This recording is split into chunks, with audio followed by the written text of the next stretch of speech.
Hey everybody, today we're going to be tackling how to figure out how to play just about any pop song by ear.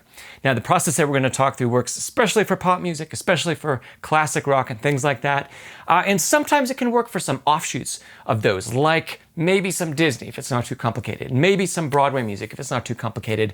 It's going to be harder to apply this to the more complex harmonic genres like jazz and like classical. It is possible, but if you're just starting out, we're going to stick with pop music for today. And in particular, I'm going to talk about two songs today. Hallelujah by Leonard Cohen and The Scientist by Coldplay. And I'm going to go through two different approaches. One that's more experimental and involves a lot of trial and error, and another one that's going to use some music theory that I'm going to give you a quick crash course in, so don't worry about it. By the end of this video, you're going to be able to explore both types of working by ear and use them on any song that you feel like. We're going to start today looking at Hallelujah. Now this song was written in 1984 by Leonard Cohen, but it's become an iconic song and covered by such a variety of groups and artists. I mean, just to name a few: the Pentatonics, Jeff Buckley, Chris Botti, and Carrie Underwood. Now, talk about a wide appeal of a song. That's a vocal a cappella group to a guitar playing singer-songwriter, to a jazz trumpet player, to a country superstar. So wow, that is such a variety of artists that have covered this beautiful song. I also want to give a thanks and a shout out to Imago Piano and a Backwards fellow who both mentioned this song in some comments on the community tab on the channel a few weeks before this video is coming out. So the first way that we're going to talk about this song today is in what I'm calling this experimental way. What I really mean by that is it's trial and error. We're going to listen to the original track, and then we're going to come back and we'll do some singing along with the track. It could be out loud. I'll do it out loud. You could just do it in your head or humming or however you feel comfortable doing it. And then we're going to help translate that song, the original song, through some singing into playing it on the piano. And we're going to do all that just one step at a time. So for example, we're going to start by identifying the bass line first. Then we're going to start adding some chords and harmony to that, and then we'll explore where the melody goes from there. For Hallelujah, I'm using Jeff Buckley's version. I feel like it's a little bit more timeless than the original by Leonard Cohen. And it also has the added benefit for us of being just two things going on. There's the guitar playing and there's vocal.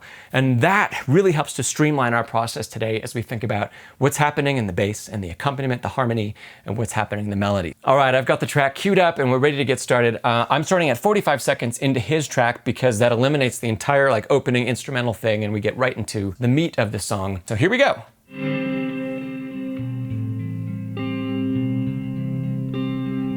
So the first thing I'm listening for is where is the bass line? Now this doesn't have a bass guitar in it, but it does have a part that is at the bottom of what the regular guitar is playing. So I'm gonna hum that along for you. Bum, bum, bum, bum, bum, bum, bum, bum, bum.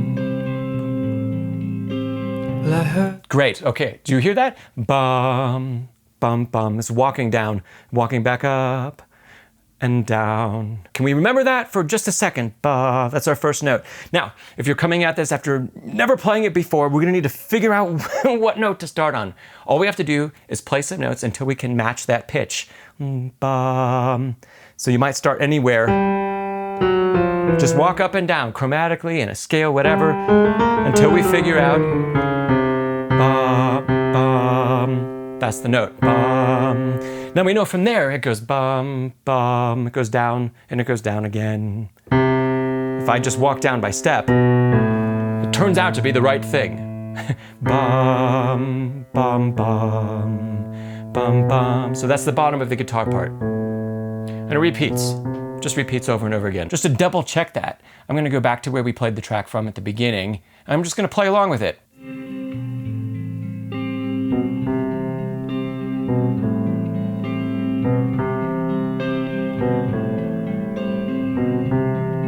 Here come the vocals. Well, I heard same part. Was a secret chord that David played and it pleased the Lord, but you don't really and then it changes. care for music, do you? So let's listen to that again. Okay, so. Secret chord that David played and it pleased the Lord, but you don't. Bum. So if you want to, you can just use the scale and walk up ba-da-da-da until we find that note. Bum. It's A. Whoops. Let's try that again. A. Bum. And it steps. And that's it's a little bit more complicated at the end there. But to start with, we have the beginning of the verse, and it just goes back and forth between here. And then we each have a new chord. Bum, bum. And if you need to go bum, ba, da, da, da, da, to find that pitch. But start by humming it, singing it, audiating it in your mind. Da, da, da, da, da, da, da. There it is, F. We sit there and then we go up another step. Now what happens there? Here's F.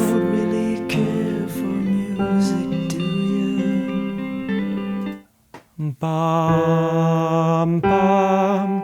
So we come down to an E, G.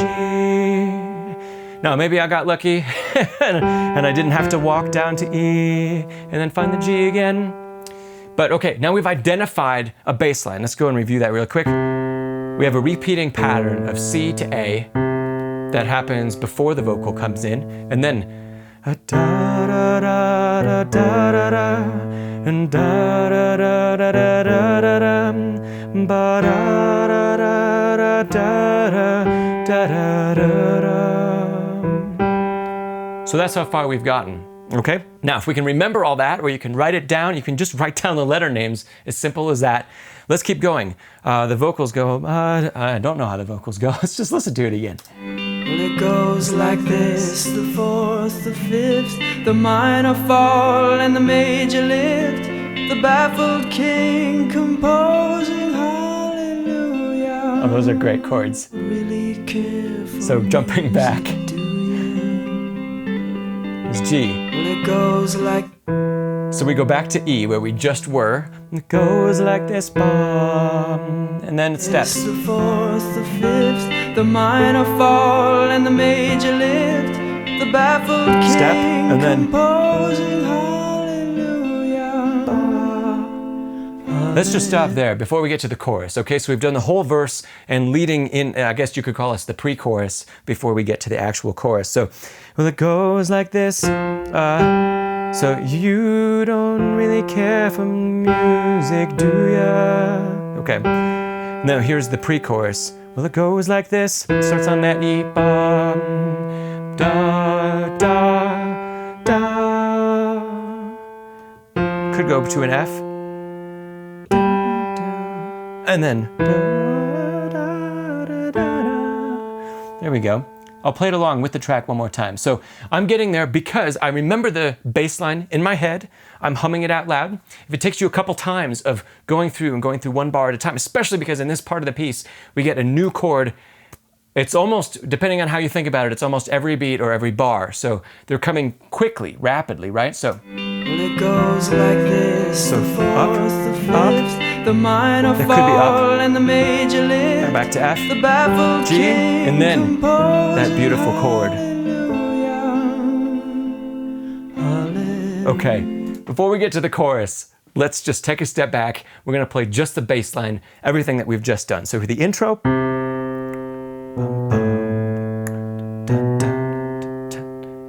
here comes the vocal. Da da da da da da da da da da da da da da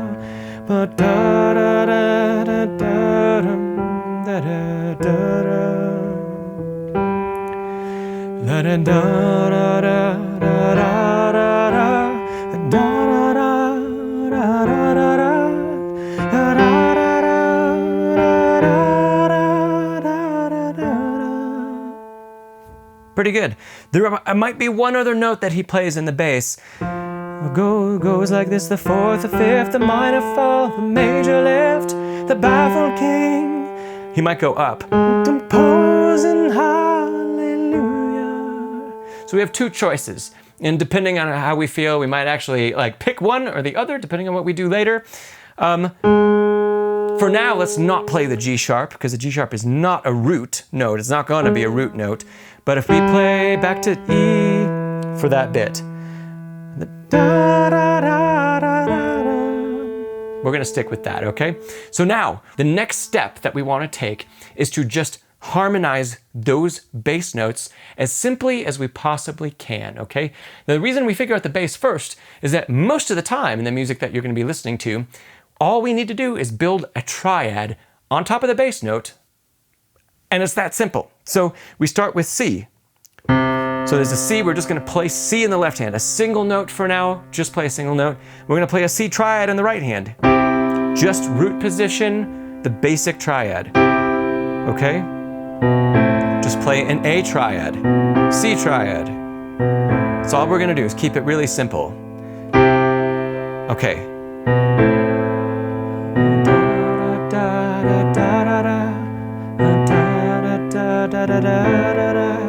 We go up to an F in the bass, so we play an F triad.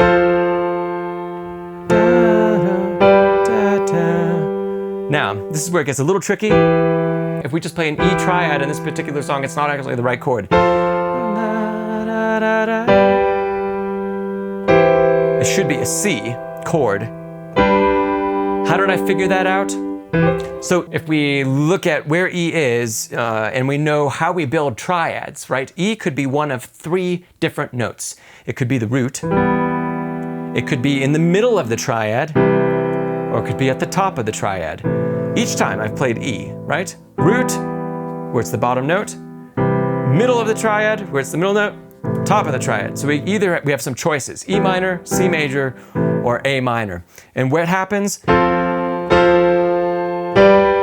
if we go back and we demo or trial and error those 3 choices, well, E minor is not the right chord. Let's try it again. So we go from F to G. If we play A, well, that's not the right chord either. Okay, so it must be C. Ah, that sounds like the song. And then we go back to G. So that whole thing, okay, we're following along the bass line that we've written, just building the triad on top. We have 1 chord that's different. And we go up to F. Here's the 1 chord that's different, playing C instead, and then. Or if you want to just play C in root position, great. Right? Okay, easy enough. Now, next section, it goes like this, the 4th, the 5th. Remember, the bass line was stepwise, F, G, A, and then it skips back down, G, and then we're skipping down to E, and back to A. So hopefully you've got that written down somewhere, right? Okay, so we're starting on E, and we know this is in a C chord. Now we're going back to root position. I'm just walking with the right hand, right? Just root position, root position, root position, root position, root position. Now we get this really cool chord. Now remember the other bass note that we kind of thought worked? We said it could be E or it could be a G sharp. Well, guess what? We can experiment around and say, oh, there are a lot of different chords that we could build on E. We've gone through this, E minor, C, and A. Well, none of those fit in this particular case, right? So we're gonna need a different chord. Well, what chord can we build that's got an E and a G sharp in it? First chord that comes to mind is E major. And that's actually the perfect choice. It is the right chord for the song. So we have it goes like this, the 4th, the 5th, the minor fall, the major lift, the baffled king. Here comes the E major chord. Composing hallelujah. Now, all we need to do is remember in this pre-chorus, we have C, and then F, G, A, F, G, E major with that G sharp in the middle, and then up to A. And we finished the whole thing, the whole first verse and the pre-chorus, right, leading into everything. All we've done, we analyzed the bass line first, then we go through and just add the triads above it, okay? And if the triad doesn't work, we experiment by saying, okay, triads have 3 notes. Where can that note be placed in the triad? Like in the case of our E that we had in the bass line, the triad could be E minor, it could be C major, it could be A minor. And we picked C major as the one right in the middle of the verse, the one that sounded like it fit the song the best. Okay? So we only had one chord that was kind of funky. And then we got to the end of the pre-chorus, that really cool chord. This one. Oh, love it. Okay? Now we have already played the bones to the song. Really, it's just about everything that we need. We still need to get to the melody. Now, if I quickly go through, instead of doing this with you by ear, I'm just going to show you what the chorus sounds like. We have hallelujah, that's in F. I'll just play it with bass note and try it again. Hallelujah, goes up to an A. Hallelujah, hallelujah, this goes down to a C, and then up to a G. Ooh, yeah. Now to get that, all you have to do is, again, go through, listen to the track, go bass note by bass note, build the triads above it. Just the root position triads. That simple, okay? Now, we're gonna skip from here and we're actually gonna go back. Before we add melody, I'm gonna talk you through how to get to this same kind of place, but with a little bit of theory background. So every song has a key that we play in. And every key that we're in, if for example we're in C major, every key that we're in has 7 chords that work in the key, no matter what. We're only going to talk about 4 of those 7 today, just 4 chords. They get Roman numerals when we talk about theory this way, but the Roman numerals are just numbers, the same as that, okay? So every chord is built on a scale degree. So C, in the C key of C, C is the first scale degree. D is the second scale degree, E is the third scale degree, F is the fourth, G is the fifth, A is the sixth, B is the seventh, and then C is a repeat. So we're back to 1. It's not 8, it's just 1, right? Because 1 is C down here, 1 is C up here. Okay, so every one of these pitches gets a number in the key that we're in. Great, so if we're in the key of C, those are the numbers. Now, those scale degrees also can have chords built on top of them. So if we play a C, the first scale degree, and we play just a triad on top, we get what we call the 1 chord, because it is a chord built on the first scale degree. Okay? It's just a triad. Triads are a group of 3 notes separated by a third. A major triad is a major third on the bottom, minor third on top. Maybe you know that, maybe you don't. That's what a triad is. We're building a regular old chord on the first scale degree, okay? Now, the other 3 chords we're going to talk about are the chord built on the 4th scale degree. So in C, this is an F chord, or it's called the 4 chord because it's built on the 4th scale degree. The 5 chord, built on the 5th scale degree. You're seeing the similarities here. The 6 chord, built on the 6th scale degree. Notice, major, major, major. This one's minor.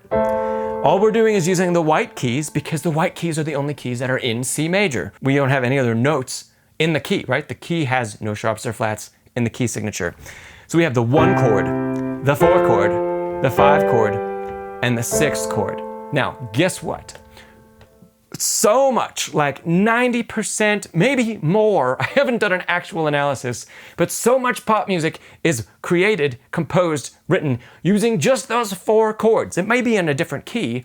We have the benefit of Hallelujah being in C major, so this is awesome to work on. But those 4 chords comprise almost all of pop music. So if you can wrap your head around the 1 chord, the 4 chord, the 5 chord, and the 6 chord, you're going to be well on your way to figuring out any song in any key, any time, really. Okay? Now, if we know that these are our 4 choices, we have much, much more limited options, right? We're not trying to explore note by note and figure out, is this the right bass note, and what kind of chord is built on top of it, and does it fit or doesn't it fit? And we're using a lot of our ears, right? If we have this little bit of theory, we can say, okay, it's going to a minor chord. Right at the beginning, that must be the A chord because that's the only one of the 4. So let's try it out, right? Here we go. Here's C, A, the 1 chord, minor 6, 1 chord, minor 6. We're just gonna keep going. This is the 1 chord and the minor 6. This was an F, 4, 5, 1, 5. 1, 4, 5. Oh, guess what? Guess what? The lyrics in this song even tell you it goes like this. We're in the 1 chord. It goes like this. The 4th. the 4 chord, the 5th, the 5 chord, the minor fall, which is the 6 chord. It's the only minor chord in our set, right? It goes like this, 4 chord, 5 chord, 6 chord, back to the 4 chord, to the 5 chord, and then we get this really cool, it's just E major. So for today's video, we're not actually going to talk about what this chord is in the key of C. It's a little complicated. It's not one of those 4. In some of the great music, we might have a chord or 2 here and there that aren't the 1, the 4, the 5, or the 6 chord. And we're going to use our other ear training method, right?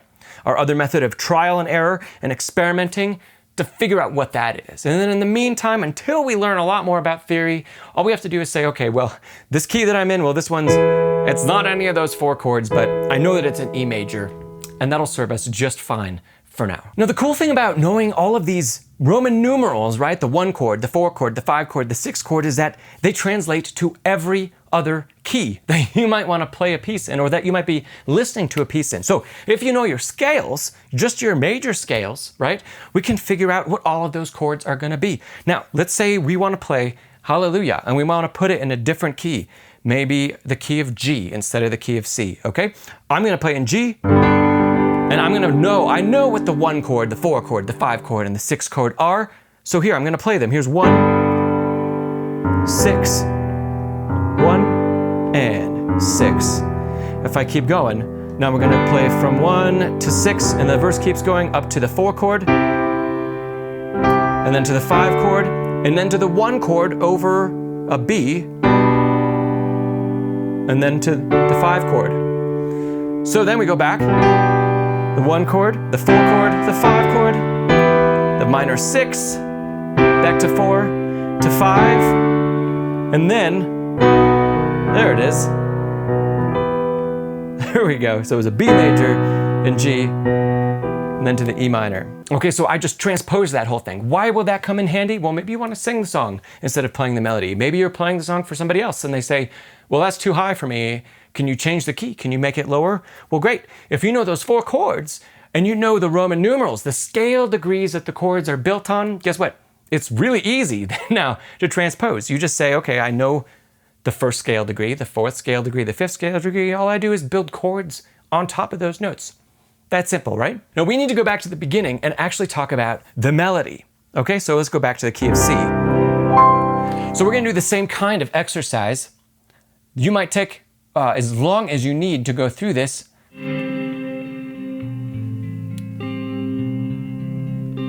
Let's see, where's our first note? Oh, it's coming next time around. Dun, dun. Here's the first vocal. Well, I heard there was... I heard.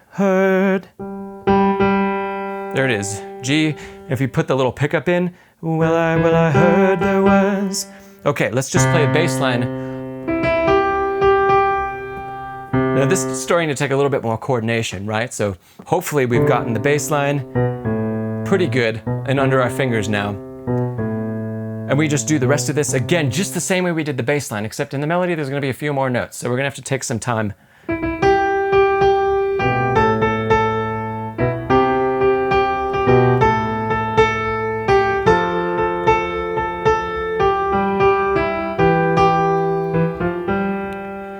No, I'm not listening to the song again because I know it so well, it's so ingrained in my ear, but I'm still doing this by ear. I don't have the song memorized. I don't really know, I don't play it very often. I don't really know my way around by muscle memory.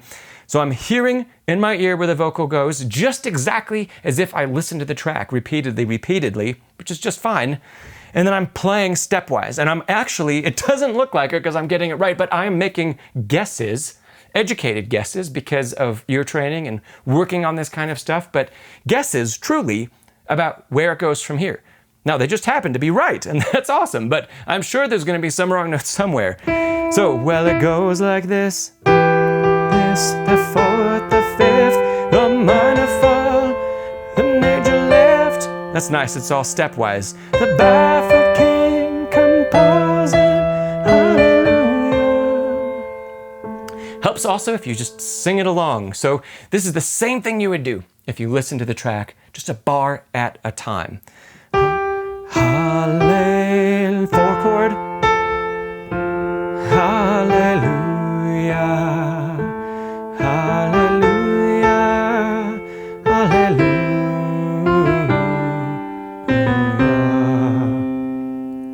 Okay, a lot of pop music also is going to work stepwise. So if you know your scale, guess what? The entire melody of Hallelujah falls on notes within the C major scale. So you only have 7 choices, okay? So that automatically, you see kind of a pattern here. We're trying to, the more we can know a little bit about theory, the more our available options get limited from everything that's on the keyboard down to just a few things, a few way more manageable things. So from all kinds of chords that we don't know the names of to just 4 chords, right? We did that if we know the 1, 4, 5, 6 chord.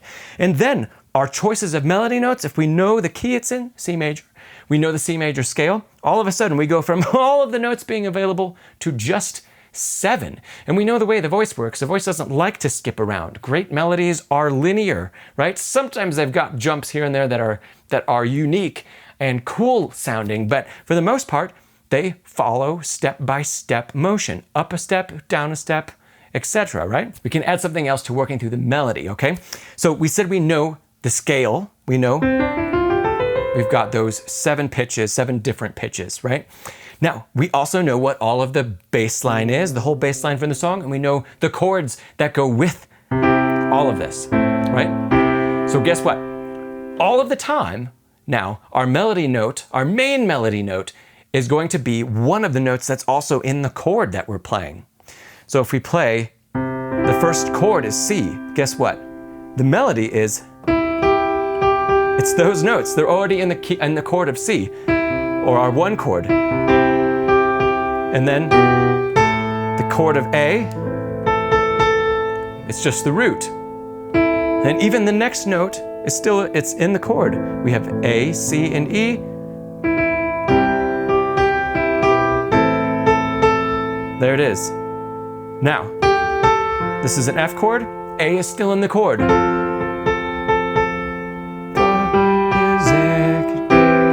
This was going down to an E, but playing a C chord, and up to a G. The G, that's our melody note, was in both of those chords.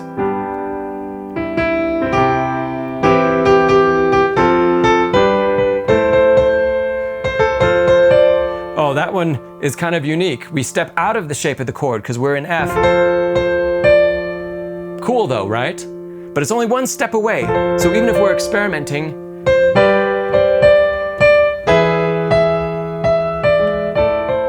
okay?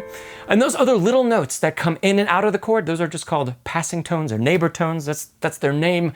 But all they are, most of the time, is just a step away. So if you can sing da da da da da da da da, it's a step da bum. There it is. Da da da da da da da da. Ba da da da da da da da da. And that's it. Does everyone need some time to figure this out? Absolutely yes. I mean, unless you're a prodigy, I'm sure you've heard the stories about Mozart, how he could hear something once and then play it. And even more related to what we're working on today, Elton John is said to have been able to do the same thing. Hear something once and play it back. Well, that is not common. That's not you and that's not me, right? Those people are 1 in a billion or maybe 1 in a trillion that have that innate ability to just hear something once and then play it. Do even professional arrangers and transcribers use these methods, the trial and error method and this method of having more theory? Yes, they use a combination of both. And yes, they go 1 bar at a time, depending on how complicated the music is. So if you need to go 1 chord at a time, 1 measure at a time, that's absolutely fine. And trust and know that actually people that do this on a daily basis professionally, they go through the exact same process. So try not to let it frustrate you. It's just part of learning how to play by ear. Now lastly, once you've found your foundation, we've talked about bass notes and triads and now a little bit of a melody. Once you've found that foundation, you can start to experiment with, well, how can I change triads around? Can I play things in an inversion? Can I just move the notes of the triad around? Can I play things broken?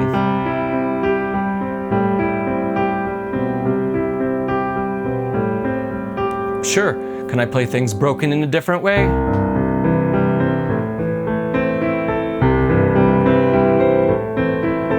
Sure. Can I work really, really hard to play exactly what Jeff Buckley plays on the recording? Sure.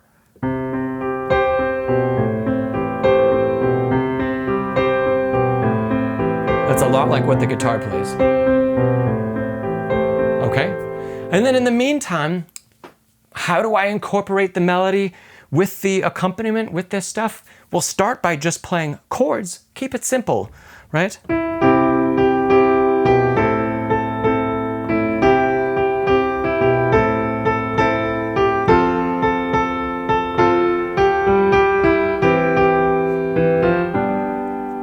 Okay?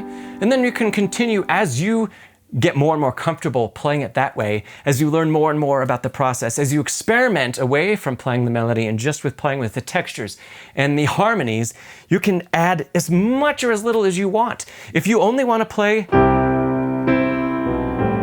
and sing along, great, you can do that. I heard there was a secret chord that David played and it pleased the Lord. Right? Okay. Or you can say, I'm going to do some more arpeggiated stuff.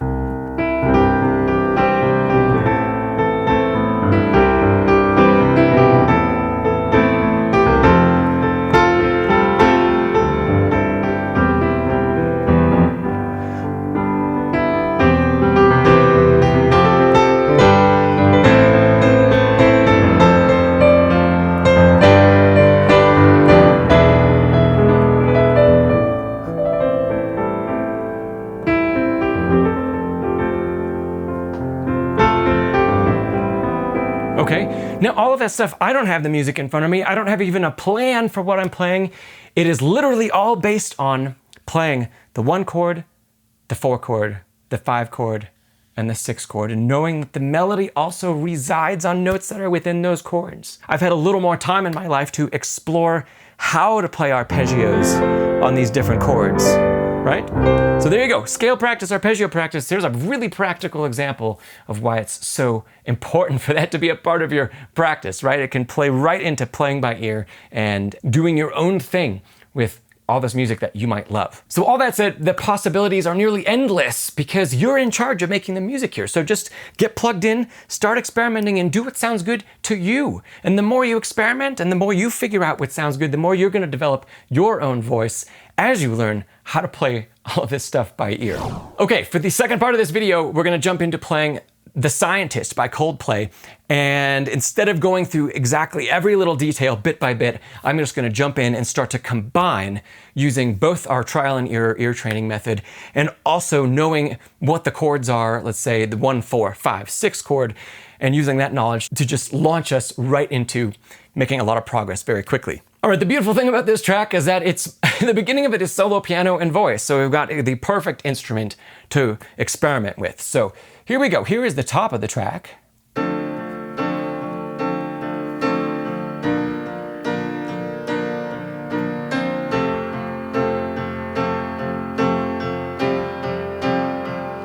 Nice. I love Coldplay. Coldplay is one of my favorite artists, favorite bands. So what key are we in? That's going to take some time and you might have to listen through a lot of it. For the sake of today's video, I'm going to tell you we're actually in the key of F. F is home.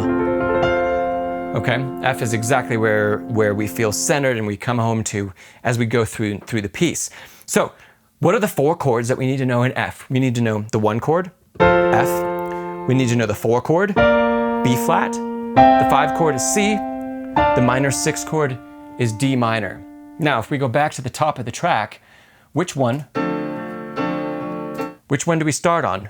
If we listen again for the bass note, bum, bum, there's our bass note, and it's repeating. Okay, so now you can see I've used a combination of the two. I've said, here's my framework. Here are the 4 chords that I know are most likely to come up in a pop song. 1 chord, 4 chord, 5 chord, 6 chord. Now, I've got it narrowed down. I don't have 12 keys or a bunch of keys to try to figure out where these bass notes are. I've got 4. I have 4 roots. That's so much easier, okay? So one more time, here we go. Bum, bum, bum. Questionable, it might continue on D, but the chord changes, or it might go down. to B flat. And then, bum, bum, bum. It's an F for sure. F continues. Oh, oh wow. It's always funny when you come upon a song where the tuning is remarkably different than normal. Let me just fix that on my end. Now, my piano should be a little bit more in tune with the track. So let's listen to this whole thing again. We know we start on a D. Yeah. B flat. F. Now the bass continues, but the chord above it changes. And then it repeats, right? And if you know this song, you know that it just keeps repeating. All right, so now we gotta figure out what's happening on top. Let's just put our chords in root position, okay? D minor, that's pretty close to the right thing. B flat, pretty close to the right thing. And now F. Well, F doesn't happen twice. It definitely happens once though. Okay? So here we are, close to the right chord. B flat major is definitely the right chord. And then F, and it goes to something like a C, okay? So now think about, we only had one of those 4 chords left, okay? We had F, B flat, C, and D. We only had one of those chords left to choose from. We'd played all the other ones, and that last chord just happens to be the 5 chord, C in this case, over a different bass note. Okay, now, we've just sped up this process, right? We narrowed down a bunch of options to just a few. We got the bass line very quickly. We can add our triads on top very quickly. Now we need to go back and use our ears again and do some trial and error and figure out what's different, what's missing about this piano part. That first chord. Well, it's got an extra note in it. Now, the best thing to do is just gonna be to experiment. Can I play the triad? Well, that sounds nice, but it's not quite right. That's not right. Oh, that's pretty good.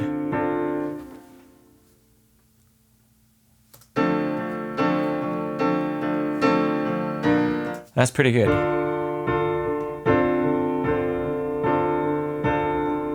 Right? We're still actually missing one note. There's a little bit of an A in the left hand. Now we go to a B flat chord. Now, after you've been in this position with your D minor chord, usually our best case to finding out exactly what is played on the track is going to be to find the closest position we can move to the next chord. So we need to play a B flat chord. So we're going to need B flat, D, and F. B flat, D, and F. In this position, in this inversion, is really close to this D chord. In fact, it shares 2 of the notes. These 2 notes are already a part of the chord. And that's exactly where Chris goes on this track.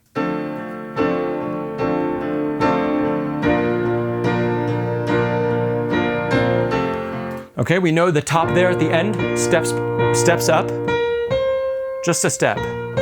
If you played this, obviously you'll know as soon as you play it that's not the right thing. And now that's where the top of the piano part goes. We know it's an F chord.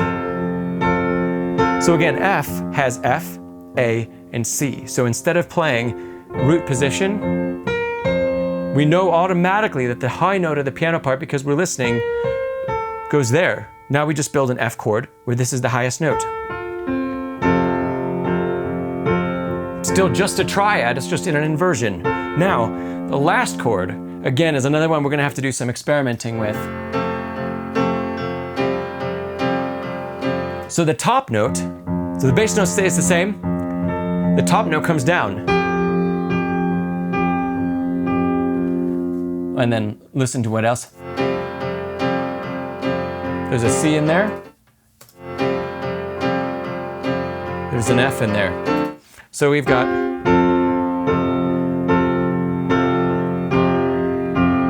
there's our chord. Okay, there's another example of how you can go back and forth really quickly. All I did was play 1 chord at a time.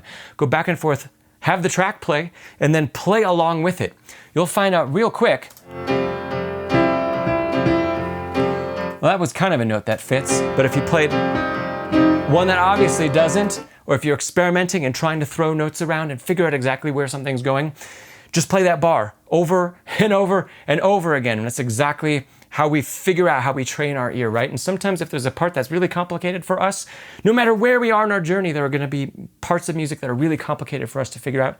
We just take a step back, play that bar over and over again until we figure out exactly what's going on. And while you're doing that, while you're playing back and listening, play some notes on the keyboard and see, do they match up with the chord that's being played on the track? If I'm here and I play this, obviously that's not the track, right? Or if I know that the top note changes, but I play that, that's obviously not the track, or that's not the track. That one is, right? All right, the last thing for today is that when we play something by ear and we're actually listening to the original recording and coming up with our version, or just trying to play exactly what that pianist played, in this case, Chris Martin from Coldplay, we're gonna find out that, hey, even if you can read music, a lot of times what's printed or what's published as the official copy isn't actually correct. And that is totally the case with this song. We get, let's see, if we start on D, they've notated this right, except the A is missing. And if you listen real closely, you can hear that Chris plays it. He might even play it with the right hand.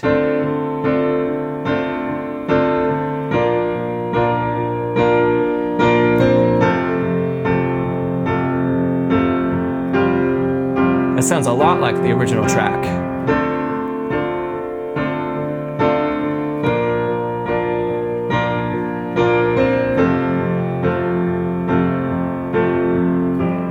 Whoops, there we go. Okay, so some of those notes are completely missing from the actual, like, authentic published version, but if you're listening by ear, you can figure that stuff out and make it sound that much more real, that much more close to the original song. Now, if we were going to play through the melody, we would do the same kind of thing as we did in Hallelujah. Da, da, da, da, da, da. It starts on F. Ooh. Goes up to a C, nice. Da, da, da. So here we are. Starts on an F, F, da, da, da, da. Now, repeats twice. Good pop song, a lot of repeats, right? Da, da, da, da, da, da, da, da, da, da, da. Sa.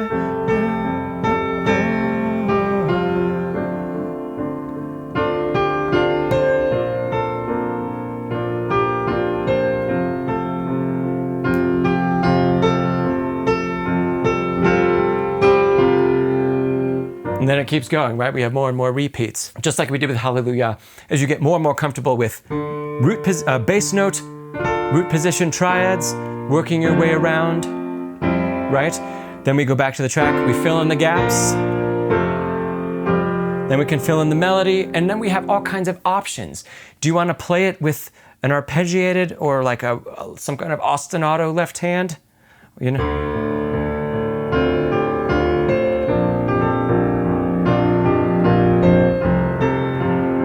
So all I'm taking is an octave, basically, and then adding the fifth. I'm just going back and forth between it. There are two notes that make up the chord, right? I'm just nudging the complexity a fraction, a tiny, tiny bit, okay? Or I can do some stuff that incorporates both hands. Again, the possibilities are endless. Make the music your own. Do whatever you feel like with it, and have a good time. I hope you enjoy the kind of music that you're going to be playing and learning by ear as you go through this process with your own favorite songs. Thank you so much for tuning in and watching this. I hope these tips were really helpful as you explore learning pop music on your own and by ear. If you got value out of this video, please give it a thumbs up, consider subscribing to the channel, and ding that notification bell so you don't miss out on more content. As always, practice smarter, not harder, and I'll see you next time you visit Pianist Academy.